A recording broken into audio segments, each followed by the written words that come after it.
බුදුරජාණන් වහන්සේ දේශනා කරනවා මේ ලෝකේ කරන්න තියෙන ශ්‍රේෂ්ඨම උතුම්ම පූජාව සංඝයා ආරමුණු කරගෙන දෙන්නා වූ දානයයි කියලා. තේරුණාද?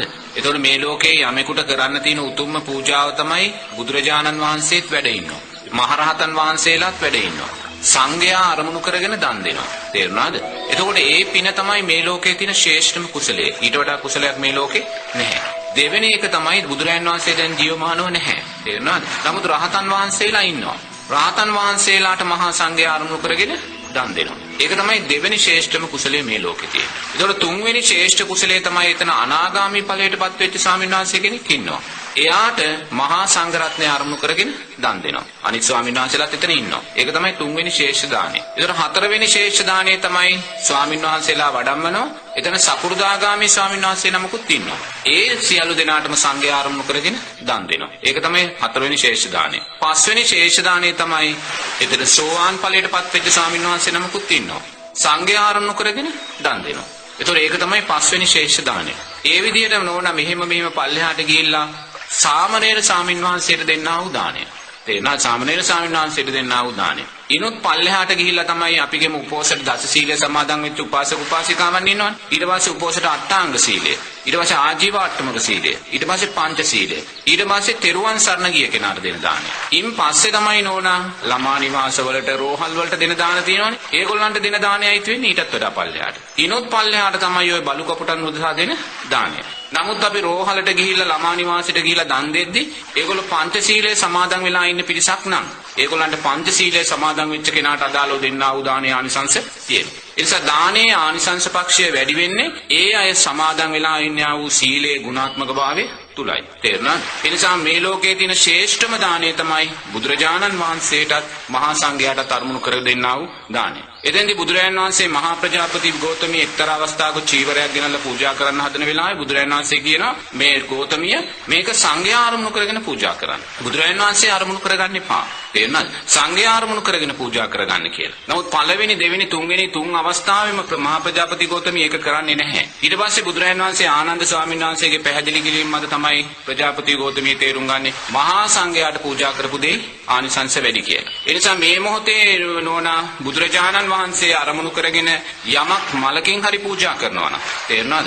ඒ පූජා කරන මලෙන් ලැබෙනා වූ කුසලයේ කවදාවත් අපිට විපාක නොදී අවසන් වෙන්නේ නැහැ. තේරුණාද? එක මහත්තයෙක් කිව්වා ස්වාමීන් වහන්සේ බුදුරජාණන් වහන්සේට සියලුම සිව්පසයන් ලැබෙනවා. අපි කියන පාරේ ඉන්න දුගියෙකුට මුකුත් නැහැ බඩගින්නේ ඉන්නේ කියලා. තේරෙනවද? ඒතකොට දැන් අපි කියමු දැන් අපි බත් පාසලයක් අරගෙන යනවා. බත් පාසලයක් අරගෙන යනකොට දැන් අපිට පේනවා යාචක මහත්තයෙක් ඉන්නවා. මෙයා සුමානකින්වත් කාලා නැහැ. තේරෙනවද? නමුත් ඒ යාචක මහත්තයාට ඉස්සරහා තව මීටර් 500ක් ගියාම බුදුරජාණන් වහන්සේ වැඩ ඉන්නවා. තේරෙනවද? දැන් කෙනෙක් එනවා. කෙනෙක් බත් පාසලේ අරන් ඇවිල්ලා කල්පනා කරනවා බුදුරජාණන් වහන්සේට ඕන තරම් දාන තියෙනවා.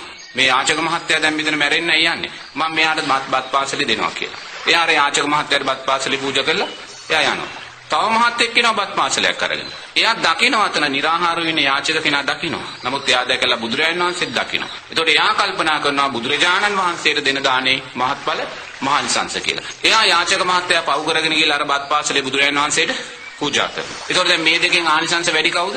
බුදුරජාණන් වහන්සේට පූජා කළා වූ දානය.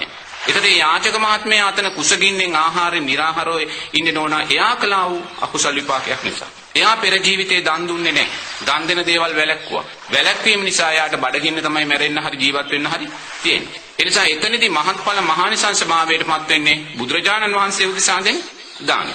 දැන් සමහර වෙලාවට සමහරු කියනවා අපේ ගිහි පිංගතුල්ලා ගිහිල්ලා බෝධින්නාංශේව කිරිකලවලින් නාවනවා කියලා. හොඳේ. ඒතකොට කිරිකල 10ක් බෝධින්නාංශේ ණයවුවාම කෙනෙක් චෝදනා කරනවා අනේ මේ කිරිකල 10 අර දුප්පත් ළමයිට දුන්නා නම් කොච්චර පිනක්ද කියලා. නමුත් ඒක සාමාන්‍ය විවාහාරයේදී අපිට මේක සාධාරණයි කියලා දකින්න පුළුවන් ඒ ප්‍රකාශය. නමුත් කර්මය කර්මඵල තුල දෙනෝනා බුදුරජාණන් වහන්සේ අරමුණු කරගෙන බුදුරජාණන් වහන්සේගේ සම්මා සම්බුද්ධ බෝධිය අවබෝධ කරගෙන යමෙක් කිරිකල වලින් බෝධින්නාංශේ ණයවුවා නම් මෙතන 1000කට දන් දුන්නට වඩා ශ්‍රේෂ්ඨ පිනක් අතනින් රැස් වෙනවා. තේරෙනවද? එනිසා බුදුරජාණන් වහන්සේ උදෙසා දෙන දාණය අග්‍ර වෙන්නේ. ඒ වගේම මහා සංඝරත්නය උදෙසා දෙන දාණය මුල් වෙන්නේ කියලා බුදුරජාණන් වහන්සේ දේශනා කරනවා. මේ වෙලාවේ අපිට මේ මාර්ගයේ දශමයක් හරි අපි මේ ධර්ම මාර්ගේ ගමන් කරනවා නම් ඒ දශමයක් හෝ ධර්ම මාර්ගය අපිට පාදලා දුන්නේ බුදුරජාණන් වහන්සේමයි. ඒ නිසා අපි ශාස්ත්‍රූන් වහන්සේ මුල් කොටගෙනයි මේ ගමනේ යන්න ඕනේ. ද සාස්තුන් වහන්සේ මුල් කොටගෙන යන ගමනේදී අපි යන්නේ කොහාටද? ආරෂ්ඨාංගික මාර්ගයේ තුල. ආරෂ්ඨාංගික මාර්ගයේ තුල මේ ගමන යන්නේ. එහෙනම් ආරෂ්ඨාංගික මාර්ගයේ මුල්ම මාර්ගාංගය මොකද්ද? සම්මා දිට්ඨිය. සම්මා දිට්ඨිය ලෞකික සම්මා දිට්ඨිය ලෝකෝත්තර සම්මා දිට්ඨිය කියලා දෙකකට බෙදෙනවා. නමුත් අපි මුලින්ම ඉන්නේ ලෞකික සම්මා දිට්ඨිය තුල. ඒතකොට ලෞකික සම්මා දිට්ඨිය කියලා කියන්නේ මොකද්ද? තෙරුවන් කෙරෙහි වූ ශ්‍රද්ධාව මුල් කාරණය. එහෙනම් තෙරුවන් කෙරෙහි ශ්‍රද්ධාව කියන්නේ බුදුරජාණන් වහන්සේ ධර්ම රත්නයත් සංඝ රත්නයත් කෙරෙහි ඇති කරගන්නා වූ ශ්‍රද්ධාව. එහෙනම් බුදුරජාණන් වහන්සේ මුල් වෙන්නේ. ඒ නිසා බුදුරජාණන් වහන්සේ මුල් කරගෙන මේ අනුගමනේදී අපි මුලින්ම බුදුරජාණන් වහන්සේට කරන්නා වූ පුද පූජා ඒවත් පිළිවෙත් අපිට මේ ගමන යන්න ශක්තියක් වෙනවා. නමුත් අපි එතන නතර වෙන්න පල් වෙන්න අවශ්‍යතාවයක් නැහැ. තේරෙනවද? ඒ නිසා කැමති කෙනා මේවා ආමිෂය පහු කරගෙන ප්‍රතිපත්තියට යනවා. නමුත් හැම කෙනාටම අපිට කියන්න බෑ ප්‍රතිපත්තියට යන්න කියලා. හැම කෙනෙකුම අපෙන් කියන්න බෑ බුදුරජාණන් වහන්සේට මේ පූජාවන් කරන්න එපා ඔබලා භාවනා කරන්න කියලා හැමෝටම කියන්න බෑ. මොකද හැම කෙනෙක්ම මේ මාර්ගය තුල දාන සීල භාවනා කියන මාර්ගය තුල තමයි මුලින්ම ඉස්සරහට යන්නේ. ඒ නිසා මුලින්ම අනිවාර්යයෙන්ම අපි බුදුරජාණන් වහන්සේ උදෙසා ඒ කරන වල් පිළිවෙත් කරන්න ඕනේ. ඒවෙන් බැහැරව අපිට ගමන ඉස්සරහට යන්න බෑ. ඉස්සරහට යන කෙනා මේක පසු කරලා ඉස්සරහට යාවි. එයාට ආමිෂය අතහැරලා ප්‍රතිපත්තියට යන්න පුළුවන්. නමුත් හැමෝටම අපිට ප්‍රතිපත්තියට යන්න කියන්න බෑ ආමිෂයෙන් බැහැර වෙලා. තේරෙනවද? මොකද ලෝකයේ ඉන්න අයගේ ඉන්ද්‍රිය ධර්මයන් එක එක ස්වභාවයෙන් තමයි තියෙන්නේ. තේරෙනවද? ඉන්ද්‍රිය ධර්මයන් කියන්නේ සද්ධා, වීර, සති, සමාධි, ප්‍රඥා. මේ ඉන්ද්‍රියයන් වැඩිීමේ ස්වභාවය මත තමයි යා ඉස්සරහට යන්නේ. ඒතකොට ඉන්ද්‍රිය ධර්මයන් වැඩිීමේ අඩු ස්වභාවයන් තියෙන අයට අපිට අරයා යන මාර්ගය යන්න කියන්නේ කියලා අපිට කියන්න බෑ. එයා අතන නවතිනවා. එතනින් හරියා සතුටු වෙනවා. දැන් අපි කවදාකවත් අපිට කියන්න බෑ වෙසක් එකට පෙන්වන්නා වූ තොරණ වැරදි කියලා. වෙසක් එකට තියෙනා වූ මේ උත්සව වැරදි කියලා. මොකද මුළු ජීවිතේටම පන්සලට නොගිය මිනිස්සෙක් ඉන්න පුළුවන්. ඒ පන්සලට නොගිය මිනිස්සයා වෙසක් දවටද වෙසක් තොරන් බලන්න යනවා. දැන් තොරණ බලලා අර බුදුරජාන් වහන්සේගේ රූපකාය අර රශ්මි ධාරාවන් අර ලයිට් දැකලා ඒ ගැන හිතමින් යා ගෙදර එනවා. නමුත් කවදාකවත් පන්සලකට ගිහලා සිල් සමාදන් වෙලා නැහැ. නමුත් හිතමින් ගෙදර ඇවිල්ලා රැය නිදා ගන්නකොට එකපාරට මැරෙනවා. මැරෙන වෙලාවේ සිහිපත් වෙන්නේ අර තොරණ. එයා කියලා ශාස්ත්‍රීය දෙවියෙක් වෙලා එහෙනම් තොරණ තියෙන දේත් වැරදි කියලා අපිට කියන්න. මොකද ඊට අදාළව ඒකෙන් ප්‍රයෝජන ගන්නවා. ඉතින් අපි එතනින් ඉස්සරහට ගියා නම් අපි දැනගන්න ඕන ප්‍රතිපත්ති මාර්ගයේ ඉස්සරහට යන්න. නමුත් ප්‍රතිපත්ති මාර්ගයේ ඉස්සරහට ගියත් නෝන කවදා හරි අපි මේ මාර්ගයේ ගිහිලා රහත් භාවයටපත් වෙන තමයි අපි මේ යන්නේ නේ. නමුත් රහතන් වහන්සේ වුණත් Tamanගේ ශාස්ත්‍රුන් වහන්සේ හැටියට බුදුරජාන් වහන්සේට වන්දනා කරනවා. බුදුරජාණන් වහන්සේට මලින් සුවඳින් පූජා කරනවා. නමුත් එයාට සංස්කාරයන් පිළිබඳ ගැටලුවක් නැහැ. එයාට කුසල් සිත් අකුසල් සිත් සකස් වෙන්නේ නැහැ. නමුත් මාර්ගය පෙන්වුවා වූ බුදුරජාණන් වහන්සේ කියන ගරුත්වය එයාට තියෙනවා. ඒතකොට කවදා හරි අපි රහත් භාවයටපත් වුණත් ඒ රහතන් වහන්සේ කියන්නේ පරමාදර්ශී චරිතයක්. පරමාදර්ශී චරිතයක් කියන්නේ එයා මුළු ලෝකෙටම ආදර්ශවත්ව තමයි ජීවත් වෙන්නේ. එයාට බුදුරජාණන් වහන්සේට මල් පූජා කරන්න අවශ්‍යතාවයක් නැහැ. මොකද එයා තුළ කුසල අකුසල සංස්කාර රැස් වෙන්නේ නැහැ. නමුත් එයා ලෝකෙට පරමාදර්ශයක් වෙන්න ඕනේ.